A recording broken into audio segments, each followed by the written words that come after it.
आदिम तीर्थंकर प्रभु आदिनाथ मुनिनाथ, आदि व्याधि अगमग मिटे तुम पद में मम मात। चरण शरण है आपके तारण तरण जिहाज, भवदधि तट तट ले चलो करुणा कर जिन राज।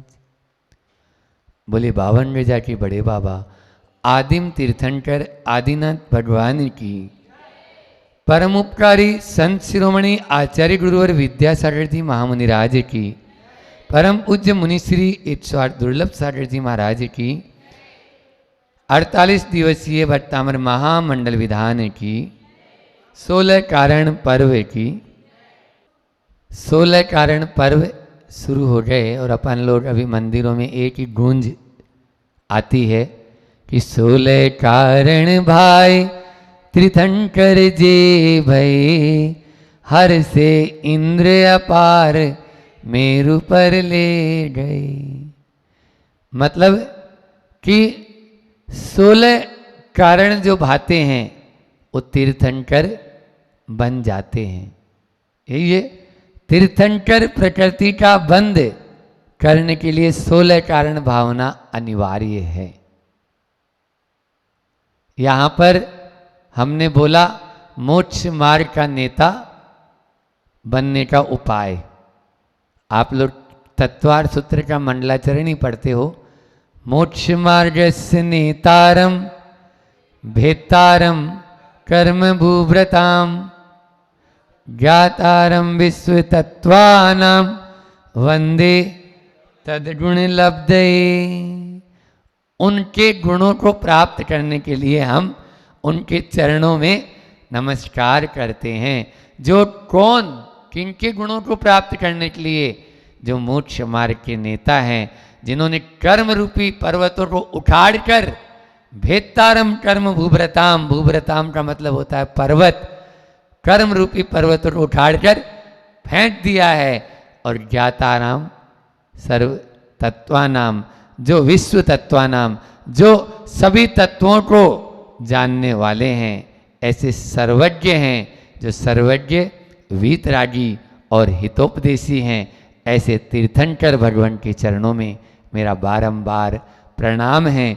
और मैं उनके गुणों को प्राप्त करने के लिए उनके चरणों को गुणों को प्राप्त करने के लिए उनके चरणों में नमोस्तु करता हूँ, ये बात बोलते हैं। तो उन जैसा नेता आपको भी बनना है, बोलो हाँ। नहीं तो अभी चुनाव तो हुए ही थे सरपंच के, सरपंच के चुनाव नहीं हुए तो वो भी नेता ही कहलाता है। वो अपने गांव का नेता है और आप लोग अपने घर के नेता हैं। क्यों? सुबह हाँ, वो अपने घर का नेता है। बोले हम अपने घर के नेता, हमारे से कोई कम नहीं।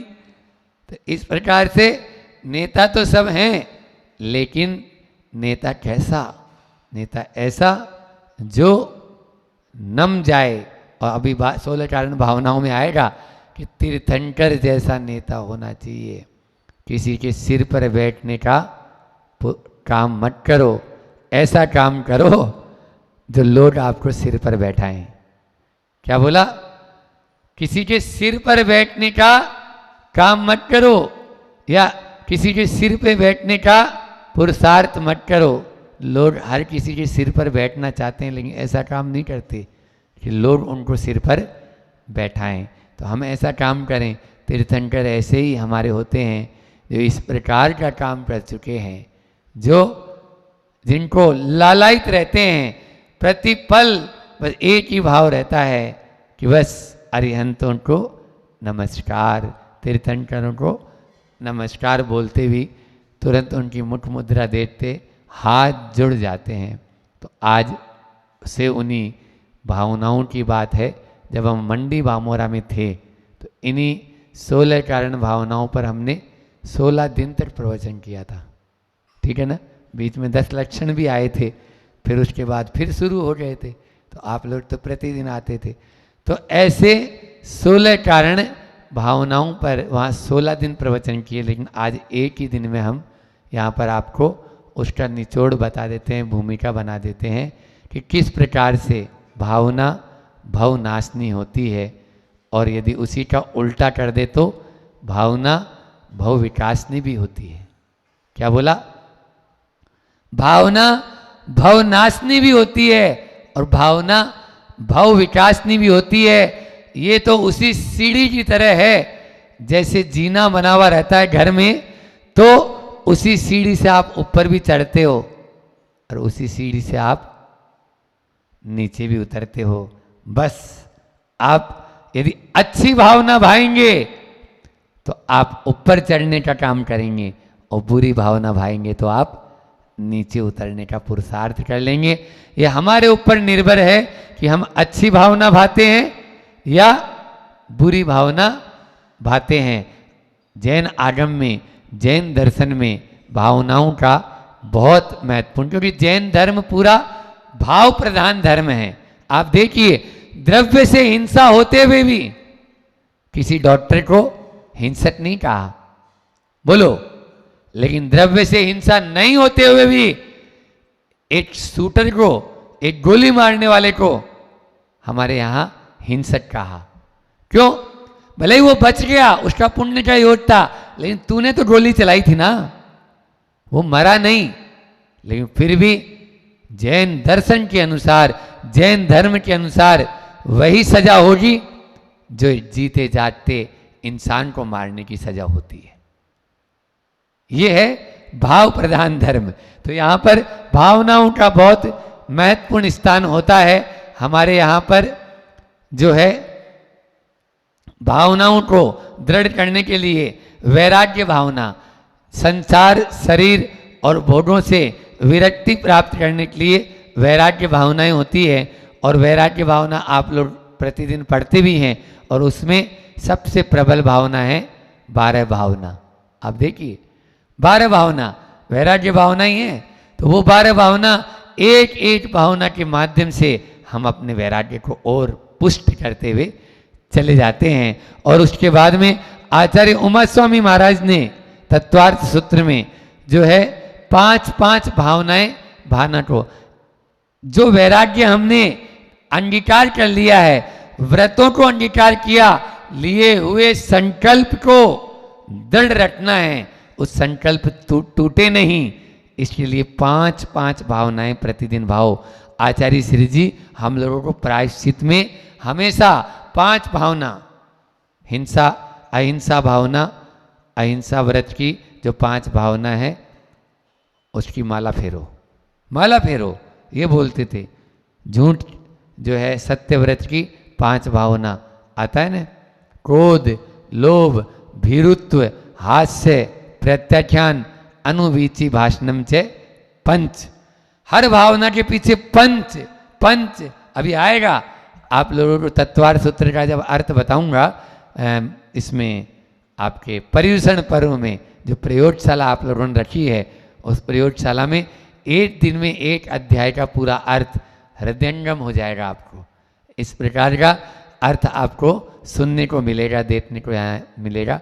तो इस प्रकार से उन 5 भावनाओं को, जैसे खेत में आपने बीज डाल दिया, लेकिन बीज के साथ में और अन्य खरपतवार भी उठ जाती है।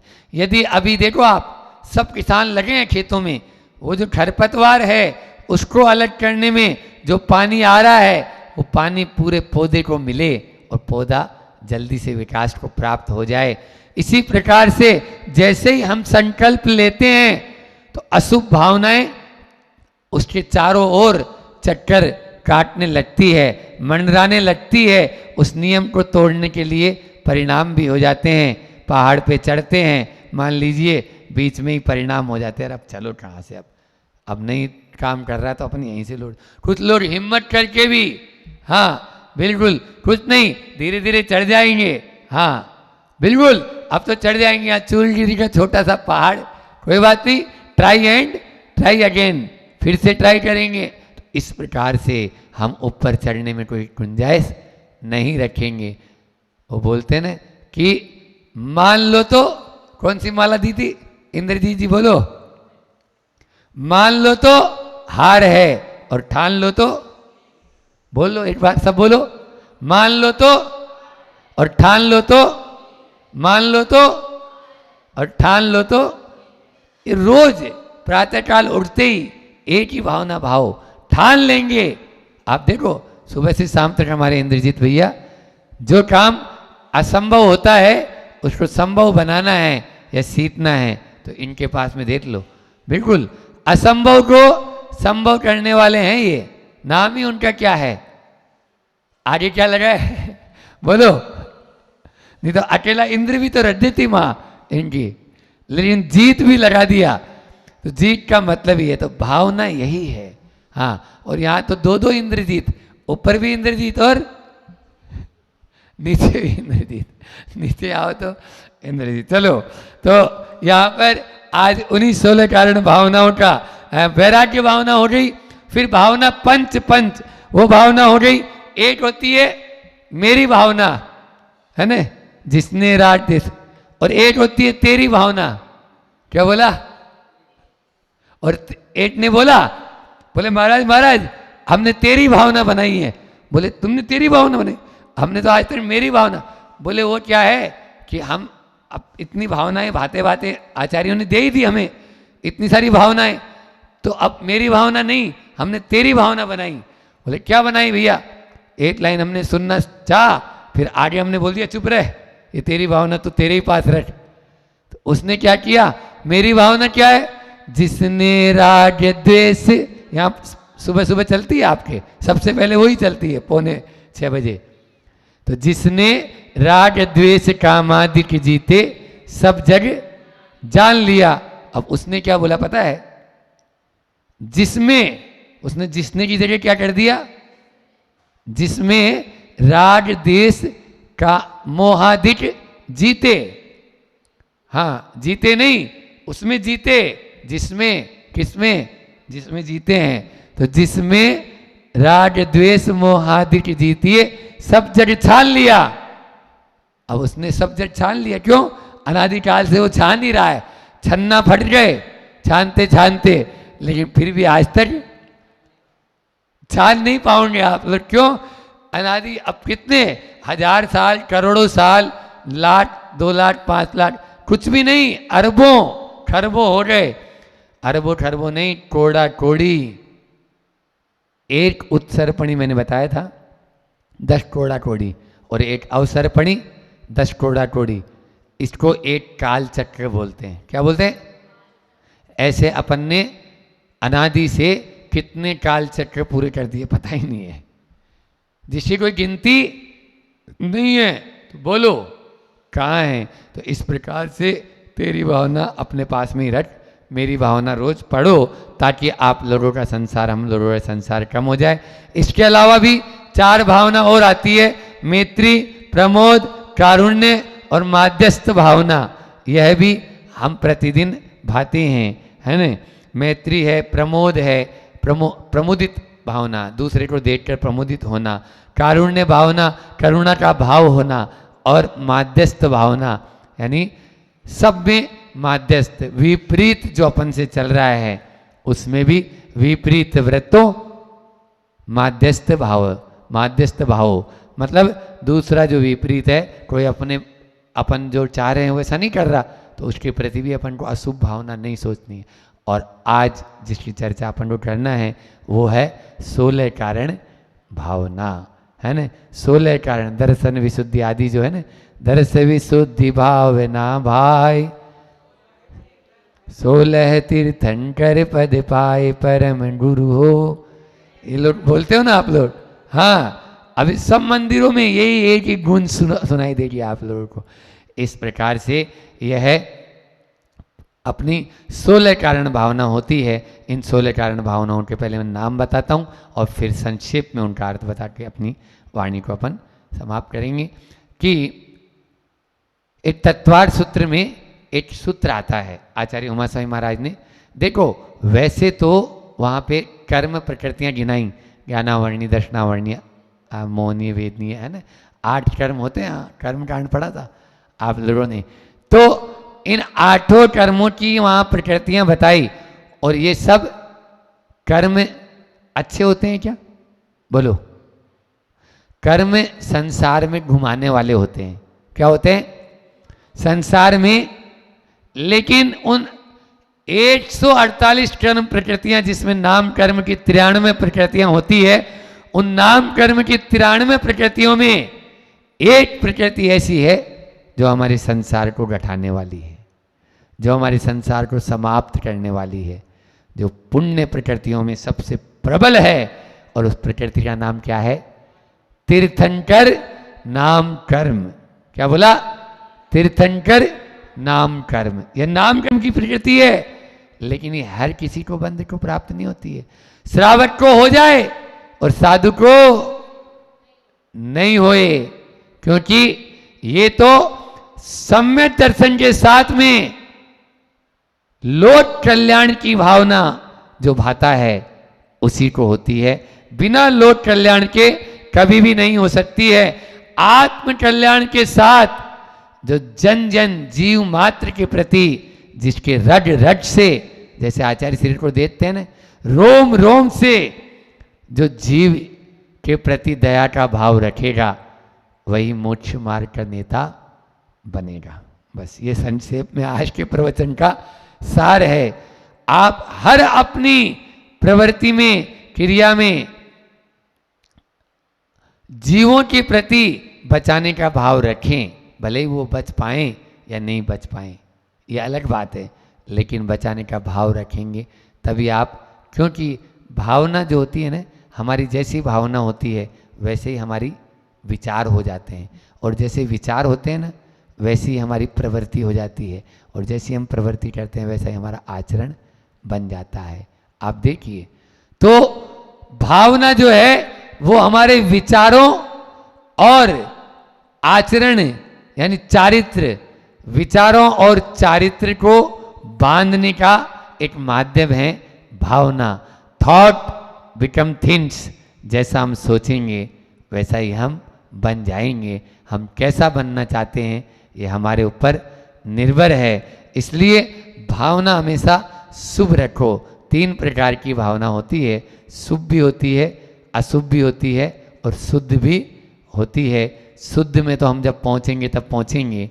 अभी अशुभ भावना का त्याग करके शुभ को पकड़ें, अशुभ का त्याग। और एक बात और बता दें, आप शुभ को पकड़ लेंगे। जैसे अभी आज आप 52 गजा आए तो बहुत सारी चीज़ों से छूट गए, बहुत सारी चीज़ों से छूट गए, है ना।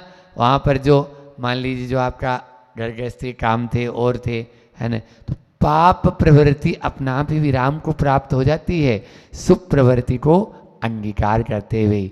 इसलिए शुभ को पकड़ लो, अशुभ अपना आप ही दूर हो जाएगा। हाँ, शुभ है ना, उसको पकड़ के रखो। बोले वो तो महाराज जी घर में ही रहता है। अब हाँ, वो वाला शुभ नहीं, यहाँ शुभ भावना की बात हो रही है, शुभ विचारों की बात हो रही है। चलिए, तो अपना सूत्र है दर्शन विशुद्धिर विनय संपन्नता शील वर्ते सुनति विचार अभिष्ट ज्ञानोपयोग संवेगो शक्ति सत्याग तपसी साधु समाधि वैयाव्रतकरण मरद आचार्य बहुश्रुत प्रवचन वर्ती रावसट परिहारणी मार्ग प्रभावना प्रवचन वत्सलत्वमिति तीर्थकरत्वस्य। तीर्थंकर प्रकृति के लिए इन 16 कारण भावनाओं का होना अनिवार्य है। पहला है दर्शन विशुद्धि, दूसरा है विनय संपन्नता, तीसरा है शील वर्ते सुनतिचार, चौथा है अभिष्ण ज्ञानोपयोग, पांचवा है अभिष्ण संवेग, छठा है यथाशक्ति त्याग, फिर सातवां है यथाशक्ति तप, आठवां साधु समाधि, वैयावर्तकरण, अरहत भक्ति, आचार्य भक्ति, बहुश्रुत भक्ति, प्रवचन भक्ति, ये 4 भक्तियाँ। और फिर 14वां है आवश्यक अपरिहारणी मार्ग प्रभावना और अंतिम प्रवचन वात्सल्य, जिसकी चर्चा हमने कल आप सबके सामने विस्तार से रखी थी। एक सत्र में नहीं, 2 सत्र में रखी थी। दोपहर में भी हमने फिर प्रेम के ऊपर, वात्सल्य के ऊपर, जो रक्षाबंधन था उस पर अपन ने बात की। महाराज जी दर्शन विशुद्धि में और सम्यक दर्शन में क्या अंतर है? तो सम्यक दृष्टि का मतलब है, सम्यक दर्शन का मतलब है कि देव शास्त्र गुरु के प्रति अगाढ़ श्रद्धा होना। यथार्थ श्रद्धान का नाम, समीचीन दृष्टि का नाम सम्यक दर्शन है। सम्यक दर्शन का मतलब समीचीन दृष्टि, यथार्थ श्रद्धा, इसका नाम हो गया सम्यक दर्शन। और आपने जो ये सम्यक दर्शन प्राप्त किया या सम्यक दर्शन, तो सम्यक दृष्टि की निर्मलता का नाम दर्शन विशुद्धि है। क्या बोला? सम्यक दर्शन क्या है? दृष्टि की विशुद्धि का नाम सम्यक दर्शन, और सम्यक दर्शन की विशुद्धि का नाम दर्शन विशुद्धि। शॉर्ट कर दिया हमने। हमारी दृष्टि की जो समीचीनता है, जो विशुद्धता है, जो राइट है पना है, इसका नाम है सम्यक दर्शन, और सम्यक दर्शन की निर्मलता का नाम दर्शन विशुद्धि। भावना है बंधुओं, यह है सम्यक दर्शन जिसको होगा वे ही 16 कारण भावना के पात्र होंगे। सम्यक दर्शन नहीं तो तीर्थंकर प्रकृति का बंध भी नहीं कर सकते हैं। इसलिए कर्म कांड आप लोगों ने पढ़ा तो उसमें आया, चौथे गुणस्थान से लेके 8वें गुणस्थान के पहले समय तक तीर्थंकर प्रकृति का बंध होता है, यानी चतुर्थ से होगा। तो चतुर्थ में कौन जाएगा? जो सम्यक दृष्टि होगा। मिथ्या दृष्टि से सम्यक दृष्टि जो होगा वही चतुर्थ गुण स्थान को प्राप्त करेगा। इसीलिए मैंने कहा हाँ, मुनि महाराज जी को भी होगा, जैसे ऊपर के गुण स्थानों में होगा वो मुनि महाराज के होने पर ही होगा, क्योंकि 6वें 7वें और 8वें गुण स्थान में मुनि महाराज जी ही होंगे। इस प्रकार से यह तीर्थंकर प्रकृति का बंध एक बार शुरू हो जाता है, फिर बीच में रुकता नहीं है, निरंतर निरंतर निरंतर चलता ही रहता है। इस प्रकार से वह दर्शन विशुद्धि भावना के माध्यम से आगे बढ़ते हैं। विनय संपन्नता, देव शास्त्र और गुरु उनके प्रति पूर्ण रूप से विनय भाव रखना, उनके प्रति नतमस्तक रहना, उनके प्रति हृदय से उन अपन को उसको स्वीकार करना, हृदय से उसको अपने मन में धारण करना, तभी हम सच्चे देव शास्त्र गुरु और रत्नत्रय को उनके प्रति, रत्नत्रय धारी के प्रति विनय भाव रखना। शील वर्ते स्मृतिचार, उसका मतलब है शील का 7 शील होते हैं। 12 व्रत होते हैं ना, 12 व्रतों में 5 अणुव्रत, 3 गुणव्रत और 4 शिक्षा व्रत। तो 3 गुणव्रत और 4 शिक्षा व्रत को शील भी बोला। तो इस शील के माध्यम से शील और 5 व्रत अणुव्रत, उन्होंने उनके प्रति अतिचार नहीं लगाना। 12 व्रतों में कभी भी अतिचार नहीं लगाना, निरतिचार व्रतों का पालन करना ही शील व्रते स्मृतिचार भावना कहलाती है। उसके बाद में अभिच्छिन्न ज्ञानोपयोग, अभिच्छिन्न ज्ञानोपयोग का मतलब है ज्ञान का निरंतर अभ्यास करते रहना, ज्ञान का निरंतर अभ्यास करते रहना, ये अभिच्छिन्न ज्ञानोपयोग है। उसके बाद में संवेद, थोड़ा सा स्पीड से ले लेते हैं, समय अपना हो रहा है, कि संसार शरीर और भोगों के प्रति उदासीनता का भाव होना, उनसे डरते रहना, बार बार भयभीत रहना, वो है संवेद। हम क्या है? संवेद नहीं होते, हम तो बिल्कुल निडर हो जाते हैं, ये नहीं, संवेद होना जरूरी है। यथाशक्ति त्याग, त्याग भावना, ये भी 16 कारण भावना में एक भावना है। और अपनी शक्ति के अनुसार त्याग करना, अपनी शक्ति के अनुसार तप करना, तन मिला तुम तप करो और करो कर्म का नाश, और रवि शशि से भी ज़्यादा है तुम में दिव्य प्रकाश। आचार्य श्री जी बोलते हैं रवि और शशि से भी ज़्यादा प्रकाश है, डरता क्यों है? हाँ, मैं हूँ ना, इसलिए बस चढ़ जाओ पहाड़। पहाड़, वो आचार्य श्री जी कहते हैं कि पहाड़ जो है ना वो पाँव से नहीं चढ़ा जाता, इरादों से चढ़ा जाता है। क्या बोला?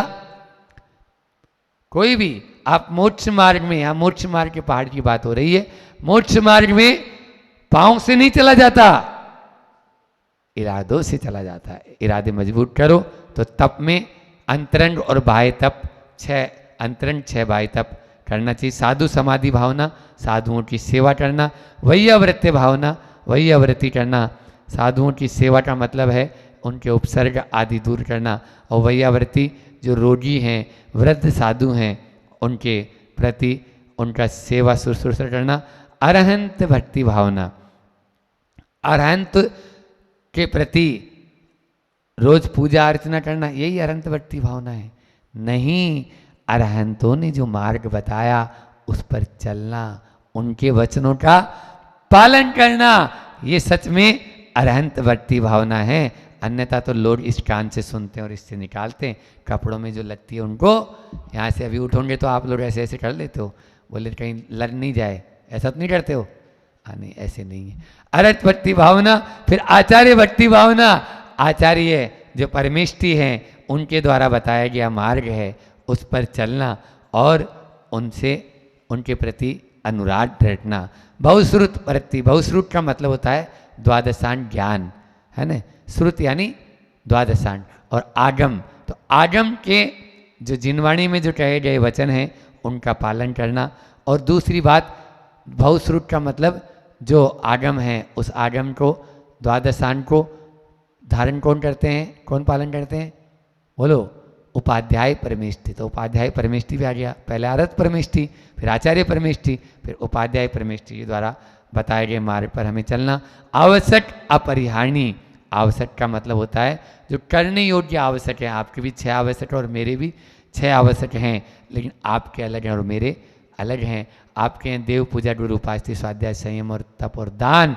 इनको प्रतिदिन बिना लागा निरंतर अपरिहार्य, अपरिहार्य का मतलब होता है कभी भी छोड़ना नहीं। ऐसा नहीं आप रहने दो, चलो आज रहने दो, कल कर लेंगे, ऐसा नहीं। कल हमारा जो है, कल भक्तियाँ पढ़ना था चतुर्दशी का, तो कल दिन भर इधर ही रहे और उसके बाद में हम थोड़ा सा व्यस्त हो गए तो भक्तियाँ याद नहीं आई। रात में मुझे 9 बजे याद आई, तो 9 बजे उठ के हमने भक्तियाँ शुरू की। 11 बजे तक हम भक्ति करते रहे। क्या बोला? 11 बजे तक भक्तियाँ हम पढ़ते रहे, चाहे 11:15 बज जाएंगे। झपकी आ रही थी तो भी मुझे नहीं, क्योंकि परसों रात में हम सोए नहीं थे। परसों रात में हमने ध्यान किया था, उपवास था, तो रात में मंदिर में बैठे थे तो वहाँ सोए नहीं। अब कल रात में जल्दी सोना था और कल हमने सोचा था कि आज जल्दी सो जाएंगे सामायिक करके, लेकिन जल्दी नहीं, वो बीच में आवश्यक अपरिहार्य, आवश्यकों को छोड़ना नहीं है। 12 बजे के पहले पहले तक करेंगे तो करके ही सोएंगे। इस प्रकार से फिर मार्ग प्रभावना, मार्ग प्रभावना का मतलब है ज्ञान ध्यान तप लीन में जो चल रहे हैं उनका मार्ग जो है, उस मार्ग की प्रभावना करते रहना। और वात्सल्य, साधर्मी जनों से वात्सल्य भाव रखना। इस प्रकार से हमें इन 16 कारण भावनाओं को प्रतिदिन भाते रहना चाहिए, तब ही हम आगे बढ़ेंगे। अध्यात्म के क्षेत्र में आगे बढ़ना चाहते हैं तो आत्म भावना भी एक मुख्य है। अपनी आत्म भावना भी प्रतिदिन भाएं। उस आत्म दृष्टि, देखो एक होता है द्रव्य और एक होता है तत्व। द्रव्य 6 होते हैं और तत्व 7 होते हैं। जीव द्रव्य की अपेक्षा से सब अलग अलग नजर आएंगे, लेकिन आत्म तत्व की अपेक्षा से देखेंगे या आत्मा सबकी एक नजर आएगी। बस उस आत्म तत्व के साथ में लोक कल्याण की भावना के प्रतिदिन हम भाएंगे, तभी तीर्थंकर प्रकृति का बंध होगा, अन्यथा नहीं होगा। इस प्रकार से हम प्रतिदिन इन भावों को भाएं, अशुभ भावों को छोड़ें और शुभ भावों को करें। लेकिन अशुभ भाव बहुत जल्दी आ जाते हैं, नहीं आते? हाँ, एक बार पति पत्नी एक कुएं के पास पहुँचे और वो कुआं था चमत्कारी कुआं। इसमें जो भी भावना भाते हैं वो पूर्ण होती है, ऐसा कोई उस पर लिखा और चमत्कारी था। तो पहले पति झांका, उसमें पत्नी झांकी, और पहले पति झांका और वो अपना खड़ा हो गया। फिर पत्नी झांकी, पत्नी कुछ ज़्यादा ही झांकी तो वो उसमें गिर गई। तो पति सोचता है, अरे भगवान, मुझे क्या मालूम था कि मेरी भावना इतनी जल्दी पूर्ण हो जाएगी। ऐसी भावना भाएंगे तो निश्चित रूप से संसार ही हमारा बढ़ता चला जाएगा। कभी भी इस प्रकार की भावना अपन को नहीं करना चाहिए। शुभ भावना भाव, तभी हमें आगे बढ़ सकते हैं। और शुभ भावना के बाद देखो भावना होती है ना, थोड़े से अशुभ भावना चल रही है तो संसार का विकास हो जाता है। वो एक महाराज जी, धर्मरुचि महाराज की कहानी आती है, अभी सुनाऊंगा नहीं, लेकिन इतना ही है कि जिन महाराज को 7वें नरक की आयु का बंद हो रहा था, उन्हीं का केवल ज्ञान कल्याणक मना रहे हैं देवता लोग। बोलो ये क्या है? भावों का कमाल। इसलिए अपन शुभ भावना भाकर हम भी तीर्थंकर प्रकृति का बंद करें। ऐसी भावना के साथ मैं अपनी वाणी को विराम देता हूँ। बोले अहिंसा परमो धर्म की। आचार्य गुरु विद्यासागर जी महाराज की। रोज आप लोग भक्तामर के माध्यम से आदिनाथ भगवान की स्तुति करते हैं और आदिनाथ भगवान के उन गुणों को इस पावन सिद्ध भूमि में हम सब बार बार दोहराते हैं। क्यों? क्या जरूरत पड़ी? किसी ने बोला था कि आपको यहां आने के लिए? इसलिए कि उन्हीं गुणों को हम भी प्राप्त कर लें। वंदे तद गुण लब्धे, उन्हीं जैसी चर्या में है चित्त सदा अनुरक्त रहे। इसलिए हम उनके गुणों को बार बार याद करते हैं। कल नहीं परसों, कल तो छुट्टी थी, तो परसों आपको हमने 23वें काव्य में बताया था कि भगवान के 5 ऐसे गुण जिनके माध्यम से हम अपने भीतर का वह अंधकार दूर कर सकते हैं। और वो था, पहले वे परम पुरुष हैं, आदित्य वर्णम, सूर्य के समान तेजस्वी हैं, और वे अम्लम मल से रहित हैं। आज फिर आएगा अभी 24वें में भी, तम से पुरुषतात, तम से परे, अंधकार से दूर, और अंतिमता मृत्युंजयी है। इस प्रकार से ये 5 गुण अपन ने देखे थे। आज एक साथ 15 गुण बता रहे हैं इस श्लोक में। 24वें काव्य में जो भट्टामर के मध्य का काव्य है, 48 में से 24 हो गए ना, तो 24वां काव्य आज मध्य में, अपन मध्य स्थान पर आज हैं। और उस मध्य स्थान पर इस व्याख्यान माला का 24वां जो काव्य है उसको निकाल लें। पहले उच्चारण करते हैं और फिर आपको इसका शब्दार्थ और अन्वयार्थ दोनों आपको बताते हैं। त्वम व्ययम विभुम चिंतम संख्य माध्यम,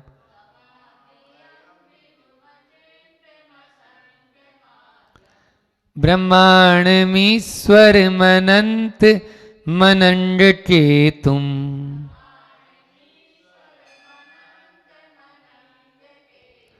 योगीश्वरम विदित योग मनेकमेकम,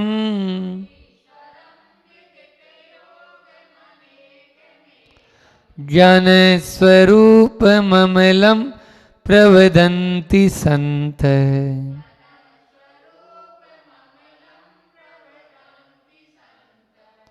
प्रवदन्ति संत, संत है संत लोग, जो साधु लोग, वो आपको कहते हैं, त्वाम आपको क्या कहते हैं?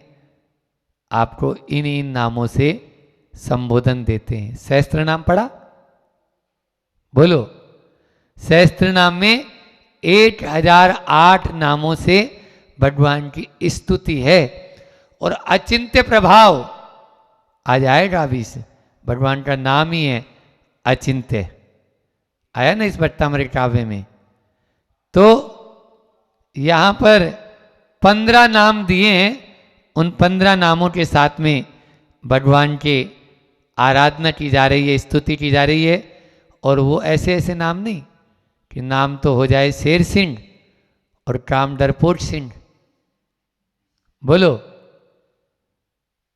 ऐसा नाम नहीं है। एक बार क्या हुआ, एक का नाम था ठन ठन गोपाल, उसका नाम था ठन ठन गोपाल। अब उसको ठन ठन करके आज वैसे गोपाल, गोपाल की अष्टमी है आज, गोपाल अष्टमी बोलते हैं। तो वो ठन ठन गोपाल, अब उसको ठन ठन करके चिढ़ाते थे लोग। तो जंगल में गाय चराता था। अब गाय चरा रहा था तो एक महिला भी आई, उस महिला से पूछता है, क्यों, तुम्हारा नाम क्या है? वो क्या कर रही थी, जो गायों के कंडे होते हैं वो बीन रही थी। बोले लक्ष्मी बाई। क्या नाम था? नाम लक्ष्मी बाई था, और बीन क्या रही थी? कंडे बीन रही थी। अब इधर और आगे चला तो एक शव यात्रा जा रही थी। बोले कौन मर गए? बोले अमर सिंह। कौन चले गए? बोले अमर सिंह। अच्छा, अमर सिंह मर गए, नाम तो अमर सिंह, और मर गए। फिर एक और आगे गया एक खेत में, तो वहाँ पर एक हल जोत रहा था एक किसान। बोला भाई तेरा नाम क्या है? बोले मेरा नाम हरपाल। हरपाल यानी राजा, जो पूरे सबका पालन पोषण करे, और जो हारे हुए का और सबका, यानी हर का मतलब सबका, तो पालन पोषण करने वाला राजा होता है। तो उसका नाम, तुम्हारा नाम हरपाल, और तुम तो हल चला रहा है।